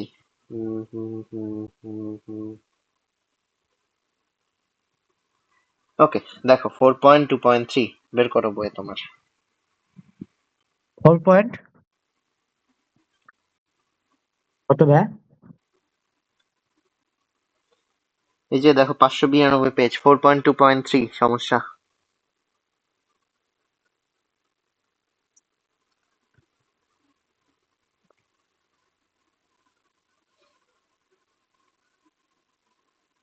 4.2.3 এটার সাথে তো মিল হয় না।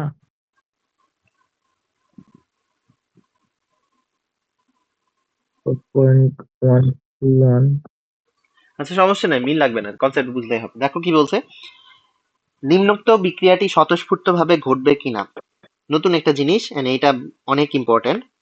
কোন বিক্রিয়া স্বতঃস্ফূর্ত হবে কি হবে না এটা ডিপেন্ড করে হচ্ছে তার কোষ বিভবের উপর। কোষ বিভব যদি পজিটিভ হয়, মানে তুমি যদি ক্যালকুলেট করার পর দেখো কোষ বিক্রিয়ার কোষ বিভবটা পজিটিভ আসতেছে, তাইলে স্বতঃস্ফূর্ত হবে, তাইলে স্বতঃস্ফূর্ত হবে। যদি হচ্ছে নেগেটিভ আসে তাইলে স্বতঃস্ফূর্ত হবে না। মানে বিক্রিয়াগুলো স্বতঃস্ফূর্ত হবে, হবে কি হবে না এটা এর উপর ডিপেন্ড করে। পজিটিভ নেগেটিভ কেন আসবে এটাও আমরা দেখবো। আগে আমরা ম্যাথটা দেখি কি বলছে। এখানে দেখো বিক্রিয়া দিছে একটা, যেখানে ক্লিয়ারলি দেখা যাচ্ছে জিঙ্ক থেকে জিঙ্ক 2+ তৈরি হয়েছে, মানে এখানে জারণ হয়েছে।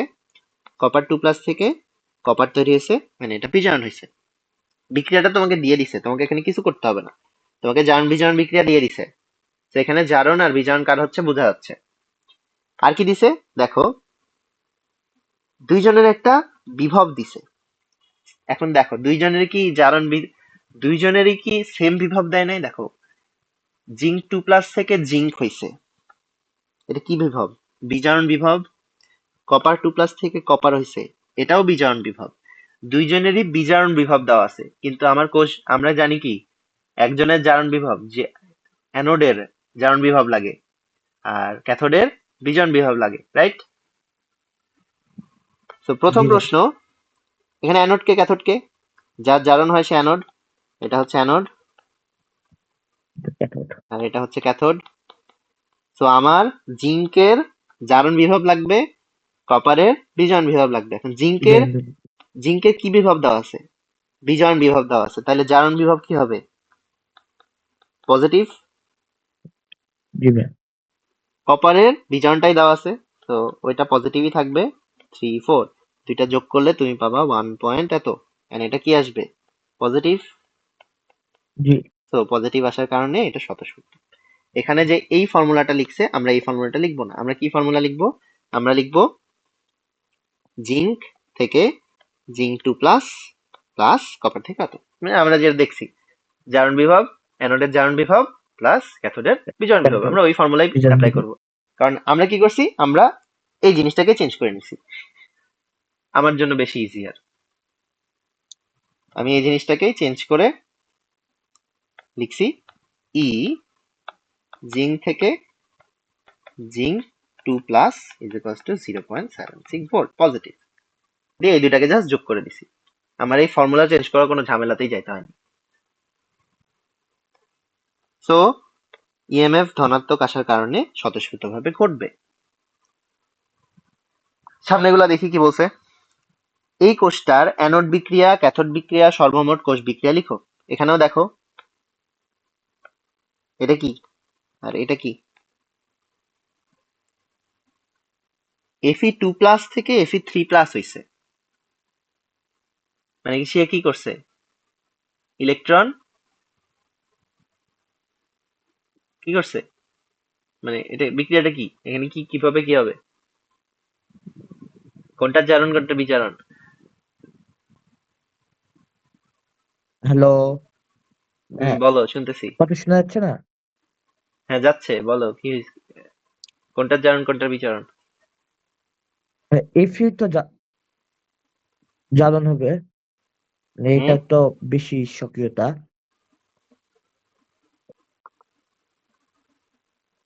হ্যালো। ফেরাস আর ক্লোরিন কোনটার জারণ হবে কোনটার বিজারণ হবে? ফেরাসের জ্বালান হবে ক্লোরিনের বিজারণ। হুম, শিওর? আরে ভাই এখানে জি তো ভাই, কোষ বিক্রিয়া তোমাকে দিয়ে দিছে, তোমাকে তো পুরাটা দিয়ে দিছে, দেখো ডাবল বার দিয়ে আলাদা করা, মানে কি এইটুকু জারণ এইটুকু বিজারণ। দেখো জারণ বিক্রিয়া ক্লোরিন থেকে এটা হয়েছে, বিজারণ বিক্রিয়া এটা থেকে দিয়েই তো দিছে, এটা জাস্ট আলাদাভাবে লিখতে বলছে। দেন কোষ সংকেত কেমন হবে, কোষ বিক্রিয়া কেমন হবে, এই দুটাকে যোগ করে তুমি যেটা পাবা সেটাই। মানে এই কোষ, তুমি যেটা করতেছিলা আগে এইটুকু বের করে কোষ সংকেত লিখতেছিলা, এখানে জি তোমাকে ভাই। কোষ সংকেতটাই দিয়ে দিছে, এটা লিখতে বলছে। দেন বলছে Fe3+ থেকে 2+ এটা দিয়ে দিছে, আবার Cl থেকে এটা দিয়ে দিছে। এখন আমি দেখি আমার ইএমএফ বের করার জন্য কি লাগছে, এখানে আবার স্বতঃস্ফূর্ত কিনা এটা চাইছে। সো আমার দেখতেছি এখানে আমি ক্লোরিন ক্লোরিনের কি হচ্ছে, জারণ হচ্ছে, মানে আমার লাগবে ই ক্লোরিন থেকে Cl2, এইটার সাথে আমার লাগবে ই Fe3+ থেকে Fe2+, এই দুইটাকে যোগ করলেই হবে। এখন আমাকে দিছে কি, Fe3+ থেকে Fe2+ দেওয়া আছে 0.77, আর এটার উল্টাটা দেওয়া আছে, তাহলে আমি কি 1 এটার মাইনাসটা নিব। Cl2 থেকে Cl মাইনাস, মানে ক্লোরিন ইনভার্স দেওয়া আছে, আমার লাগবে ক্লোরিন আয়ন থেকে Cl2, সো আমার চিহ্নটা উল্টে যাবে। And এই দুটাকে যোগ করলে আমি আমার কোষ বিভবটা পাবো। দেখো এই যে একটা পজিটিভ আর একটা হয়ে যাবে নেগেটিভ, তুমি পাবা নেগেটিভ। এই যে নেগেটিভ আসার কারণে বিক্রিয়াটা কি স্বতঃস্ফূর্ত হবে? স্বতঃস্ফূর্ত হবে না। বুঝছো? জি ভাই। দেন এটাই অঙ্ক, ম্যাথ সিম্পল। তোমাকে কোষ বিভব বের করতে হবে, তোমাকে দেখতে হবে জারণকার বিজারণকার, তুমি জাস্ট কোষ বিভবটা বের করবা। দেন যদি তোমার কাছে স্বতঃস্ফূর্ত কিনা চাই, তুমি দেখবা জারণ বিভবটা পজিটিভ নাকি নেগেটিভ। এরপর কি বলছে? আবারও অর্ধ বিক্রিয়াটা লিখো, সেম জিনিস দিছে, ডায়াগ্রাম সহ পূর্ণ বিক্রিয়াটা লিখতে বলছে, লিখলাম। এইটাতে কোন পাত্রে রাখা সম্ভব? এই তো আরেকটা ইম্পর্টেন্ট জিনিস। হ্যাঁ, কি বলছে পড়ো। লঘু সালফিউরিক অ্যাসিড দ্রবণকে জিঙ্ক এবং কপার ধাতুর মধ্যে কোন ধাতুর পাত্রে রাখা পাত্রে সম্ভব? ব্যাখ্যা করো। মানে একটা জিঙ্কের পাত্র আছে আর একটা কপার ধাতুর পাত্র আছে, এই লঘু সালফিউরিক অ্যাসিডকে কোনটার মধ্যে রাখা যাবে এটা বলতে বলছে। সাথে কি দিছে দেখো, জিঙ্কের আর কপারের একটা বিভব দিয়ে দিছে। এই দুইটারই হচ্ছে কি বিভব দিছে, জারণ না বিজারণ? বিজারণ বিভব দিয়ে দিছে, দুজনেরই বিজারণ বিভব দিয়ে দিছে। জি আবার ভাই। এটা মনে রাখবা, হাইড্রোজেনের বিভবটা হচ্ছে জিরো। ডাইরেক্ট ভাবে আরে হাইড্রোজেনের হাইড্রোজেনের। বিজারণ বিভব হচ্ছে জিরো, এটা মনে রাখবা। হাইড্রোজেনের বিজারণ বিভব জিরো, এটা মনে রাখবা, এটা দিয়ে দিবেন। আচ্ছা ভাই। তো জিঙ্কেরটা কপারেরটা দিয়ে দিছে। এখন দেখো আমার অনেক ভাবে ইয়া করা যাইতে পারে, কোনটাতে রাখতে পারবা এটা ক্যালকুলেট করে বের করা যাইতে পারে, আবার তুমি কনসেপ্ট দিয়েও আনতে পারো। তো তুমি যখন সালফিউরিক অ্যাসিড আছে, সালফিউরিক অ্যাসিডের মধ্যে ক্যাটায়নটা কে? হাইড্রোজেন। আর দুইটা ক্যাটায়ন আছে, একটা হচ্ছে জিঙ্ক 2+, একটা কপার 2+। এদের যদি তুমি সক্রিয়তার ক্রমে পজিশন দেখো, কে সবার উপরে? জিঙ্ক সবার উপরে, জিঙ্ক। তো এই সক্রিয়তার ক্রম দেখো, সবার উপরে আছে এদের হচ্ছে জিঙ্ক, জিঙ্কের নিচে থাকবে হচ্ছে হাইড্রোজেন, হাইড্রোজেনের নিচে হচ্ছে কপার। মানে সবচেয়ে বেশি সক্রিয় হচ্ছে জিঙ্ক, তার থেকে একটু কম সক্রিয় হচ্ছে হাইড্রোজেন, সবচেয়ে কম সক্রিয় হচ্ছে কপার। ঠিক আছে? জি ভাই। তাইলে এখানে দেখো ওইটাই লিখছে। তুমি যদি তিনটার বিজারণ বিভবের কথা চিন্তা করো, কপারের বিজারণ বিভব সবচেয়ে বেশি, কারণ সে সবচেয়ে নিচে আছে। নিচের দিকে বিজারণ বিভব বেশি, বা বিজারণ হয় যেহেতু, নিচের দিকের গুলা যেহেতু বিজারণ হয়, ওদের বিজারণ বিভব বেশি। উপরের দিকের গুলা যেহেতু জারণ হয়, ওদের জারণ বিভব বেশি। তো তুমি যদি বিজারণ বিভবের ক্রমানুসারে লিখো, কপারের বিজারণ বিভব সবচেয়ে বেশি, হাইড্রোজেনের তার থেকে কম, জিঙ্কের তার থেকে কম। তুমি যদি ভ্যালু দিয়ে দেখতে চাও, এখানে ভ্যালু দেওয়া আছে, বিজারণ বিভবের ভ্যালু দেওয়া আছে।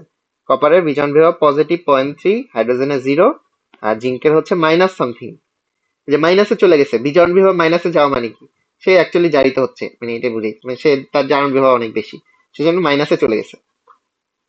তো দেখো এখানে বলছে হাইড্রোজেন আয়ন দ্বারা জিঙ্ক ধাতু জারিত হবে, অর্থাৎ জিঙ্ক ধাতু দ্বারা হাইড্রোজেন আয়ন বিজারিত হয়ে H2 গ্যাসে পরিণত হবে এবং জিঙ্ক ধাতু Zn আয়নে পরিণত হবে।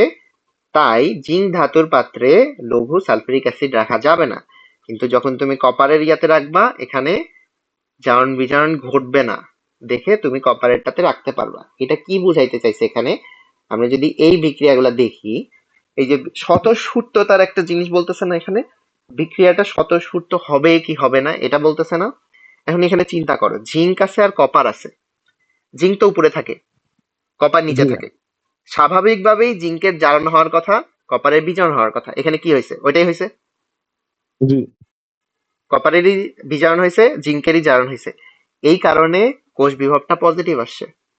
কারণ স্বাভাবিক, এটা তার স্বাভাবিক বৈশিষ্ট্য, এটাই হওয়া উচিত।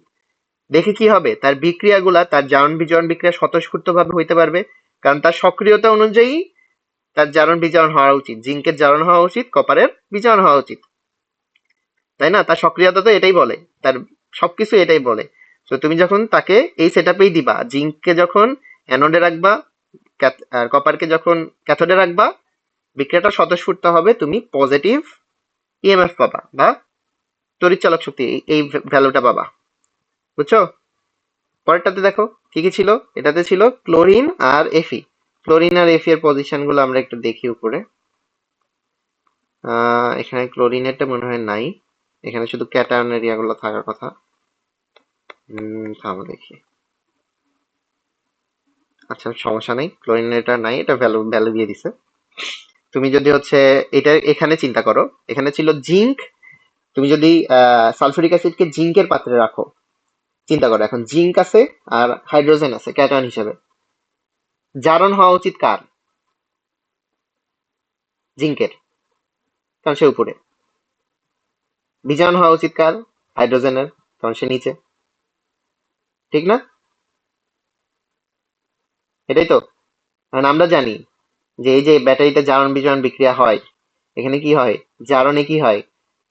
ধাতুগুলা ইলেকট্রন দিয়ে আয়নে পরিণত হয়, মানে জি, জারণ অ্যানোডে ক্ষয় হইতে থাকে, কারণ অ্যানোডে ধাতুগুলা ক্ষয় আর ইলেকট্রন দিয়ে ক্যাথোডে আর ক্যাথোডে গ্রহণ করে। জমা হইতে থাকে, তাই না?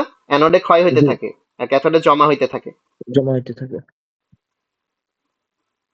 এখন চিন্তা করো, এখানে সালফিউরিক অ্যাসিডকে তুমি যখন জিঙ্কের পাত্রে দিবা, জিঙ্কের তো জারণ হবে, মানে জিঙ্কটা অ্যানোড আর হাইড্রোজেন তো ক্যাথোড। তাইলে এখানে জিঙ্কের মানে জিঙ্কের যে পাত্রটা আছে ওইটা থেকে জিঙ্ক ক্ষয় হতে থাকবে, কারণ ও অ্যানোড, ওখানে জারণ হচ্ছে, ক্ষয় হতে থাকবে না? জি, কারণ অ্যানোডে ক্ষয় হয়, অ্যানোড থেকে ক্ষয় হতে থাকে, কারণ ধাতুগুলা আয়নে পরিণত হচ্ছে আর আস্তে আস্তে কমতে থাকতেছে। আর ক্যাথোডে কি হয়? জমা হইতে থাকে, ক্যাথোডে ধাতুতে পরিণত হয় আয়ন থেকে ইলেকট্রন নিয়ে। তাইলে তুমি যখন সালফিউরিক অ্যাসিডকে জিঙ্কের ইয়াতে রাখবা, তখন কি হবে? তোমার জিঙ্ক গুলা জিঙ্ক 2+ পরিণত হবে জারিত হয়ে, আর হাইড্রোজেন প্লাস গুলা হাইড্রোজেন গ্যাস তৈরি করবে ইলেকট্রন নিয়ে। তাইলে এই যে জিঙ্কের পাত্রটার মধ্যে তুমি রাখলা, এই পাত্রটাই যদি ক্ষয় হয়ে যায় তাহলে তুমি রাখতে পারবা? পারবা না, পাত্রই তো না ক্ষয় ভাই, হয়ে যাচ্ছে। তুমি সালফিউরিক অ্যাসিড দিচ্ছ, জারণ বিজারণ বিক্রিয়া ঘটে জিঙ্ক জারিত হয়ে ক্ষয় হয়ে যাচ্ছে, তুমি তোমার পাত্র 2 দিন পর ফুটা হয়ে যাবে। কিন্তু কপারের কথা চিন্তা করো, কপার তো নিচে আছে, কপার আর হাইড্রোজেনের মধ্যে এখানে জারণ হওয়ার, এখানে জারণ হবে কার? হাইড্রোজেনের, তাই না? আর আর বিজারণ হবে কার? কপারের। সেখানে যেহেতু কপার মানে পাত্রটা, যেটা পাত্র যেহেতু জারণ হচ্ছে না, পাত্রটাই তো ক্যাথোড হয়ে যাচ্ছে এখানে। জি পাত্র ভাই, ক্যাথোড হইলে পাত্রে উল্টা দিয়ে জমা হচ্ছে, তার ক্ষয় হওয়ার কোনো প্রশ্নই ওঠে না। মানে কি বিক্রিয়াটা এখানে স্বতঃস্ফূর্ত হচ্ছে না, এই জায়গায় বিক্রিয়াটা স্বতঃস্ফূর্ত ছিল। স্বতঃস্ফূর্ত বিক্রিয়া হওয়ার কারণে এই পাত্রটা ক্ষয় হয়ে যাচ্ছিল, তাই না? কিন্তু যখন তুমি এখানে ইয়া করতেছো, তখন আমার পাত্রটা কি হয়ে যাচ্ছে? ক্যাথোড হয়ে যাচ্ছে। And পাত্র ক্যাথোড হইলে পাত্র ক্ষয় হবে না, তখন পাত্রে এসে উল্টা জমা হবে। সো মনে রাখবা, যখন তোমাকে বলবে একটা জিনিসকে আমি একটা পাত্রে রাখতে পারবো কি পারবো না, এটা তুমি ম্যাথামেটিক্যালিও প্রমাণ করতে পারবা, ম্যাথামেটিক্যালি প্রমাণ করতে পারবা, আবার তুমি কনসেপ্ট দিয়েও প্রমাণ করতে পারবা। কনসেপ্ট দিয়ে কিভাবে প্রমাণ করবা? সিম্পলি পাত্রটাতে, পাত্রটা অ্যানোড হইতে পারবে না, মানে পাত্রের জারণ হওয়া যাবে না। যদি পাত্রের জারণ হয় তাইলে সে ক্ষয় হয়ে যাবে, যদি জারণ না হয়, পাত্রে যদি বিজারণ হয় মানে সে ক্যাথোড হিসেবে কাজ করে, সে ক্ষয় হবে না, মানে তুমি তখন রাখতে পারবা। এটাই কনসেপ্ট। তোমাকে বলবে একটা জিনিসকে এই পাত্রে রাখা যাবে কি যাবে না, কনসেপ্ট হচ্ছে পাত্রটা অ্যানোড হওয়া যাবে না, মানে পাত্রের জারণ হওয়া যাবে না, কারণ পাত্র জারণ হলে পাত্র ক্ষয় হবে, আর পাত্র ক্ষয় হইলে হুম, তুমি ওখানে ওই কিছু পাত্রে রাখা রাখতে যাবে পারবা না। না। হুম। Then দেখো বলছে লোহার পাত্রে কপার সালফেট রাখা যাবে কিনা। লোহা কপারের উপরে না নিচে আছে এটা ডিপেন্ড করবে এখন। তো দেখি লোহা কপারের উপরে না নিচে। দেখো কপার, কপার আর লোহা, লোহা উপরে, মানে লোহার জারণ লোহার জারণ, আর লোহার যদি জারণ হয়, মানে স্বাভাবিকভাবে কিন্তু লোহার জারণ হওয়া উচিত, লোহা কিন্তু উপরে আছে, কিন্তু এটা হলে কিন্তু রাখতে পারবা না। তো দেখি কি করছে, কি বলছে আমার, আবার যাই। আহ বলছে দেখো লোহার পাত্রে এটা রাখা যাবে কি না। কি যাবে? না ভাই, তুমি যখন লোহার পাত্রে এটাকে রাখবা, লোহা যেহেতু কপারের উপরে আছে, লোহার কি হবে? জারণ জারণ হবে। হবে। কপারে কি হবে? বিজারণ হবে, বিতরণ হবে। তাই না? তাহলে লোহার জি পাত্র ভাইয়া। ক্ষয় হতে থাকবে, তুমি রাখতে পারবে না। এটাই অঙ্ক করে দেখাইছে। এই লোহার জারণ বিক্রিয়া লিখছে, কপারের বিজারণ বিক্রিয়া লিখছে, ইএমএফ বের করছে, ইএমএফ পজিটিভ আসছে। ইএমএফ পজিটিভ আসা মানে বিক্রিয়াটা স্বতঃস্ফূর্ত ভাবে ঘটতেছে। And বিক্রিয়াটা স্বতঃস্ফূর্ত ভাবে ঘটলে তোমার কি হচ্ছে? লোহাটা ক্ষয় হয়ে যাচ্ছে, মানে এটা পজিটিভ আসলে তোমার আর রাখা যাচ্ছে না, তো রাখা যাবে না। দেন আবার একটা ইয়ে করছে, বলছে কোষের ইএমএফ বের করো এবং স্বতঃস্ফূর্ততা নির্ণয় করো। এখানে দেখো কিছু দেয় নাই, এ আর বি দিয়ে বলছে, এ আর বি দিয়ে বলছে। তো আমি আমার এ আর বি দিয়েও আমার কোনো সমস্যা নাই, কারণ আমি বুঝতেছি এখানে কি হচ্ছে। এটা কি বিভব দিচ্ছে, জারণ না বিজারণ? ইলেকট্রন নিচ্ছে, এটা বিজারণ, দুইজনেরই বিজারণ বিভব দিয়ে রাখছে। দেখো দুইজনেরই বিজারণ বিভব দিছে, জি ভাইয়া। তিনজনেরই বিজারণ বিভব ইলেকট্রন দিছে। নিচ্ছে এটা। বিভব কি দিছে এটা আমার, মানে এটা আমার বিজারণ বিভব দেওয়া আছে, কারণ এখানে বোঝা যাচ্ছে আয়ন থেকে সলিড তৈরি হয়েছে।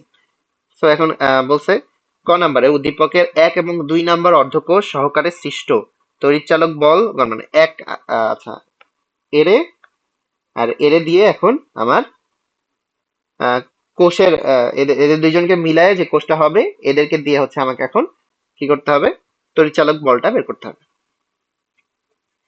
সেখানে অ্যানোড কি হবে, ক্যাথোড কি হবে? এখানে যেহেতু বিজারণ বিভব দেওয়া আছে, বিজারণ বিভব যার নেগেটিভ, তার কি জারণ বিভব পজিটিভ? জি ভাইয়া। দুইজনের যেহেতু বিজারণ বিভব দেওয়া আছে, and একজনের বিজারণ বিভব নেগেটিভ, তাহলে তার কি হওয়া উচিত? সে অ্যানোড হওয়া উচিত। জি। তো ও অ্যানোড, ও ক্যাথোড, বিক্রিয়াটা লিখছে, দেখো, অ্যানোড ক্যাথোড বিক্রিয়া লিখছে, ডায়াগ্রাম বানাইছে, কোষ বিক্রিয়া দেখো, ও থেকে ওটা তৈরি হয়েছে, ও থেকে ওটা তৈরি হয়েছে, দেখাইছে, কোষ বিক্রিয়া দেখাইছে। দেন ইএমএফ কেন বের করবা, যার অ্যানোড হয়েছে ওইটারটা চিহ্ন চেঞ্জ হয়ে যাবে। সো আমার অ্যানোড অ্যানোড কি ছিল, এইটা, এটা নেগেটিভ ছিল, এটা দেখো আরেকটা মাইনাস দিয়ে পজিটিভ বানিয়ে দিছে, যোগ করে এটা পাইছে, এটা বের করতে বলছে। দেন আবার বলছে খ নাম্বারে উদ্দীপকের B2+ আয়নের দ্রবণকে এ এবং এক্স ধাতু নির্মিত কোনো পাত্রে রাখা যাবে কিনা। এবার বলছে এইটাকে এর অথবা এর পাত্রে রাখা যাবে কিনা। আবারও তুমি যদি 1 আর 2 এর মধ্যে যখন নিবা, বিক্রিয়াটা তো স্বতঃস্ফূর্ত হচ্ছে, তাই না? বাট এখানে জি চিন্তা ভাইয়া। করতে হবে এখন পাত্রটাকে, পাত্রটার কি হচ্ছে, পাত্রটার কি হচ্ছে এটা চিন্তা করতে হবে। এখন দেখো 1 আর 2 যখন নিছিলা, তখন জারণ হচ্ছিল কার, এর, বিজারণ হচ্ছিল এর, পাত্রটা তো এর, ওর বিজারণ হচ্ছে, মানে কি ও হচ্ছে ক্যাথোড, রাখা যাবে? যাবে, যাবে ভাইয়া। যাবে। পাত্রটা অলওয়েজ কি হবে, মানে অ্যানোড হইলে রাখা যাবে না, বাট এখানে পাত্রটা ক্যাথোড, এর পাত্রে ওকে রাখা ক্যাথোড। যাবে। বাট তুমি যখন এর সাথে হিসাব করবা, এর সাথে হিসাব করবা, তখন দেখবা রাখা যাচ্ছে না। তো দেখো অঙ্কটা কিভাবে করছে, দেখো এখানে অঙ্ক করে নাই, এখানে ইয়া করে বুঝাইছে মনে হয়, দেখি কি বলছে এখানে। সক্রিয়তার ক্রমটা দেখাইছে, এক্স সবচেয়ে বেশি সক্রিয় কারণ ওর জারণ বিভব সবচেয়ে বেশি, এরপরে বি, আর তারপরে হচ্ছে এ। এটা এখান থেকে বোঝা যায়, কারণ দেখো এই দুজনই নেগেটিভ, আর নেগেটিভের মধ্যে ও আবার বড়, মানে ওর ওর জারণ বিভব সবচেয়ে বেশি, ও সবার উপরে থাকবে। দেন নেগেটিভের মধ্যে ও একটু কম, মানে ও একটু নিচে থাকবে, আর ও পজিটিভ মানে ওর বিজারণ বিভব বেশি, মানে ও এদের নিচে থাকবে। তো সিরিয়ালটা বোঝা যায়। দেন এখানে বলছে এ মানে এই দুইটার পাত্র আছে, তিনটি ধাতুর ক্রমানুসারে ইয়া করা হলে বি বি আয়নের দ্রবণে অধিক সক্রিয় ধাতু, বি আয়নের দ্রবণে এর থেকে অধিক সক্রিয় ধাতু এক্স এর প্রদান করে জারিত হয়ে সো ক্ষয় হয়ে যাবে। মানে বলছে যখন তুমি বি এর সাথে এক্স কে নিবা, এক্স এর পাত্র যখন নিবা, ও যেহেতু অধিক সক্রিয় and তুমি অধিক সক্রিয় একজনের পাত্রে একজনকে রাখছো, কম সক্রিয় একজনকে রাখছো, তো ওর জারণ হবে, জারণ হয়ে পাত্রটা ক্ষয় হয়ে যাবে, সো তুমি রাখতে পারবা না। সো পাত্রটা ক্ষয় হয়ে যাবে, তুমি রাখতে পারবে না। দেখে দেখো এখানে হচ্ছে বিক্রিয়াটা দেখাইছে, And পাত্রের ক্ষয়ের সময় তোমার বিক্রিয়াটা এখানে দেখো আমাকে কিন্তু বলে দেয় নাই, মানে এখানে কিন্তু আমি বুঝতেছি জারণ কার হবে বিজারণ কার হবে, কিন্তু যখন তোমাকে এই পাত্রের ক্ষয়ের বিষয়গুলো নিয়ে আসবে, তখন তোমাকে ইএমএফ টা বের করতে হবে অবশ্যই পাত্রটাকে অ্যানোড ধরে, বুঝছো? মানে যখন তোমাকে বলবে একটা পাত্রে রাখা যাবে কিনা, এর পাত্রে জি। রাখা যাবে কিনা, তুমি শুরুতেই ধরে নিবা পাত্রটা অ্যানোড। পাত্রটাকে অ্যানোড ধরে তুমি ইএমএফ বের করবা। যদি ইএমএফ পজিটিভ আসে, পাত্রকে অ্যানোড ধরে, খেয়াল করো, পাত্রকে অ্যানোড ধরে তুমি ইএমএফ বের করবা। সাথে যে থাকবে ও ক্যাথোড, ওরে ক্যাথোড মানে পাত্রের জারণ করাবা। সাথে যে থাকবে ওর বিজারণ করাবা। পাত্রটা অ্যানোড, সাথে যে থাকবে ওর ক্যাথোড, করিয়ে তুমি ইএমএফ বের করবা। যদি ইএমএফ পজিটিভ আসে বা বিক্রিয়া স্বতঃস্ফূর্ত হয়, পজিটিভ আসলে যেহেতু স্বতঃস্ফূর্ত হবে, তখন এটাকে রাখা যাবে না। আর বিক্রিয়া যদি নেগেটিভ আসে, তখন এটাকে রাখা যাবে। সো এখানে এক্সপ্লেনেশন তো আমরা বুঝতেছি যে তুমি এটাকে এর পাত্রে রাখতে পারবা না, উপরেরটার পাত্রে রাখতে পারবা না, বা এটাকে নিচেরটার পাত্রে রাখতে পারবা। অঙ্কতে ওই সেম জিনিসই করবা তুমি, যোগ আমরা যেভাবে ইয়া করছি। তো প্রথমটার সাথে যখন ইয়া করবা, ধরো আমাদের তুলনাটা যখন হবে এ আর বি এর সাথে, পাত্র যেহেতু এ এর, এটাকে তুমি অ্যানোড ধরে নিবা, মানে এটার জারণ বিভবের সাথে এটার বিজারণ বিভব যোগ করবা পাত্রের বেলায়। সেকেন্ড কেসে বি, এটার যখন পাত্র হবে, এটাকে অ্যানোড ধরবা আর এটাকে ক্যাথোডিয়া করে দুইজনের জারণ বিভব বিজারণ বিভব যোগ করবা। যদি পজিটিভ আসে বা বিক্রিয়া স্বতঃস্ফূর্ত হয়, তাহলে এই পাত্রে রাখা যাবে না। যদি নেগেটিভ আসে, তাইলে রাখা যাবে। এটা গাণিতিক এক্সপ্লেনেশন। এটা গাণিতিক ভাবে দেখাইতে বললে তুমি এটা করবা। তোমাকে যদি এমনিও দেখাইতে বললে তুমি চাইলে অঙ্ক করে দেখাইতে পারো, যদি তোমার এই ইএমএফ গুলো দেওয়া থাকে। এগুলো যদি দেওয়া থাকে তাহলে তুমি অঙ্ক করে দেখাবা। যদি দেওয়া না থাকে তাহলে জাস্ট এক্সপ্লেনেশন করলেই হবে। যদি এগুলো দেওয়া থাকে তাইলে অঙ্কটাও করে দেখাবা যে এটা স্বতঃস্ফূর্ত বিক্রিয়া হচ্ছে, দেখে আমি করতেছি না। সো আজকের অঙ্ক হচ্ছে এইটাই, এই অঙ্কটাই মেনলি, এখানেই সব গ্যাঞ্জামটা লাগে, কার জারণ হবে কার বিজারণ হবে। তো এইটা তুমি একটু খেয়াল করে দেখবা। আরেকটা যেটা ম্যাথমেটিক্যাল পার্ট আছে, ওইটা হচ্ছে দেখো এই যে সামনে, যদিও ওই পার্টটুকু তোমাদের এখন নাই। এই যে ওইটা হচ্ছে এই যে নার্নস্টের ইকুয়েশন দিয়ে, এটার একটু এক্সট্রা পার্ট আছে। মানে যখন হচ্ছে আহ আমরা দেখবো সামনে এটা আরো, বলতে গেলে এইখানে হচ্ছে মানে পুরোপুরি ভাবে আয়নিত হয় না, পুরোপুরি ভাবে আয়নিত হয় না দেখে এখানে একটা পার্ট যোগ বিয়োগ হয়। তো এই আগের ফর্মুলার সাথে একটা এক্সট্রা পার্ট আসে আর কি। তো এইটা আমরা দেখবো, বাট এটা তোমার হচ্ছে সম্ভবত সিলেবাসে নাই, সম্ভবত। কতদূর বলছিল জানো ছিল?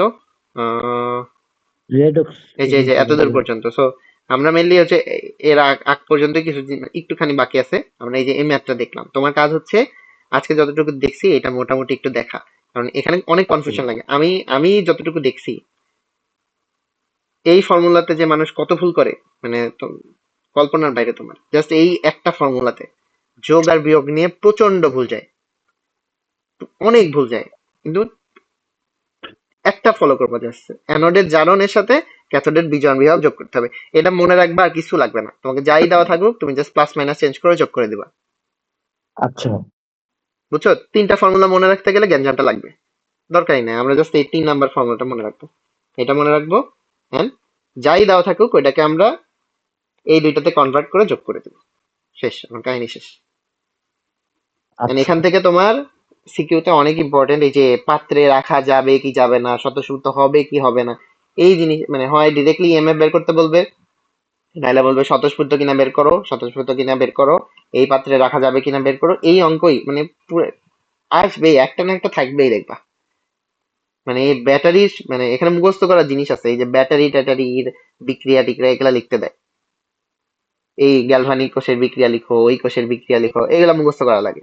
আবার অঙ্কও দেয়, মানে যখন অঙ্ক মোডে থাকে তখন অঙ্কই দেয়। মানে এখানকার অঙ্ক ভাই 2 লাইনের অঙ্ক ভাই।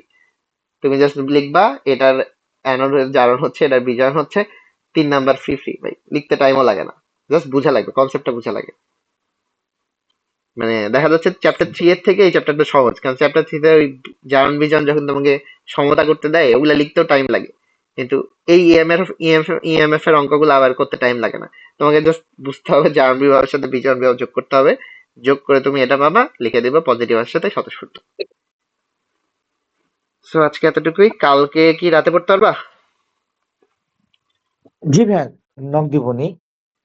ওকে, তাহলে কালকে রাতে বাকিটা আমি দেখি।